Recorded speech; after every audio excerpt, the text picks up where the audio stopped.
నటరాజ భంగిమలో డమరుకాన్ని పట్టుకున్న హస్తం సృష్టికి ఆధారమైన శబ్దాన్ని సూచిస్తుంది. ఎడమ చేతిలోని అగ్ని వినాశనాన్ని అంటే ప్రళయాన్ని సూచిస్తుంది.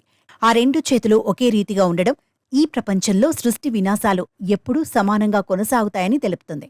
రెండు బాహువుల మధ్య ఉన్న నిర్వికారమైన నటరాజ ముఖం సృష్టి వినాశనాలు రెండింటినీ సమన్వయించుకున్న ఆ రెండింటికి అతీతమైన స్థితిని సూచిస్తుంది.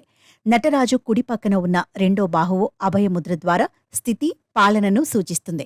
ఎడమ పక్కన ఉన్న రెండో బాహువు పైకెత్తిన ఆయన పాదాన్ని చూపుతూ మాయాజాలం నుంచి విముక్తిని సూచిస్తుంది. పరమశివుడి నృత్యానికి మహోన్నత పరమార్థం ఉంది. ఆ మాటకొస్తే దేవుళ్లలో ఆయనలా నృత్యం చేసే దేవుడు మరొకరు లేరు. శివతాండవం అంటేనే శక్తి స్వరూపం, ఒక ప్రచండ కెరటం, నిప్పుల ఉప్పెన. ఇది ఒక ఎత్తు. మరో కోణ నుంచి పరమేశ్వరుడు భక్త దయాళువు. భక్తులు అడగడమే ఆలస్యం, అలవోకగా వరాల వర్షం కురిపిస్తాడు. ఆయన శివతాండవం భక్తకోటికి ఆనందదాయకం. ఎర్రటి శిరోజాలతో హిమపర్వతాలపై ఆయన తాండవం చేసినట్టు పురాణ గ్రంథాలు పేర్కొంటున్నాయి. స్వామివారు తన హస్తాల్లో డమరుకం, అగ్ని, అభయముద్రతో పాటు ఒక చెయ్యిని తన చరణాల దిశగా చూపిస్తుంటాడు. ఆయన పాదాలను నిర్మలమైన మనసుతో ప్రార్థిస్తే చాలని దీనర్థం. నటరాజ అంటే నాట్యంతో ప్రకాశించువాడు. ఆ త్రినేత్రుడు స్వయంగా భూమిపై 5 సార్లు నాట్యం చేసినట్టు ప్రాచీన వాజ్మయం ద్వారా తెలుస్తోంది. ఆ 5 క్షేత్రాలు తమిళనాడులో ఉన్నాయి. ఆ 5 క్షేత్రాలు దేనికదే ప్రత్యేకం, దేనికదే మహోన్నతం.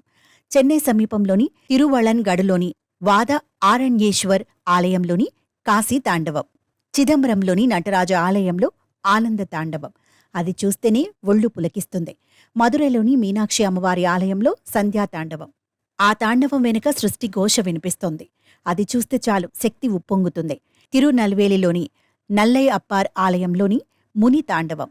టాటావీల కోణం నుంచి ధ్యానశక్తిని తాండవంగా మార్చే ఆధ్యాత్మిక కేలి అది. కుట్రాళంలోని కుట్రాళనాథర్ ఆలయంలో త్రిపుర తాండవం. ఇది అతి భయంకరమైన శక్తి విస్ఫోటన నృత్యం. ఒక రకంగా ఇది అణు తాండవం. దీని వెనుక ఎంతో విస్ఫోటన తతంగం దాగి ఉంది. అసలు శివుడు అంటేనే సృష్టి, స్థితి, లయ, కారకుడు. ఈ తత్వాల సమ్మేళనమే శివతాండవం. వీటిని మరొక్కసారి చూసినా చాలు మీలోని శక్తి ఒక్కసారిగా ఉప్పొంగి శరీరంలో అణువులు స్పందించి ఆరోగ్యం సిద్ధిస్తుంది అంటారు పెద్దలు.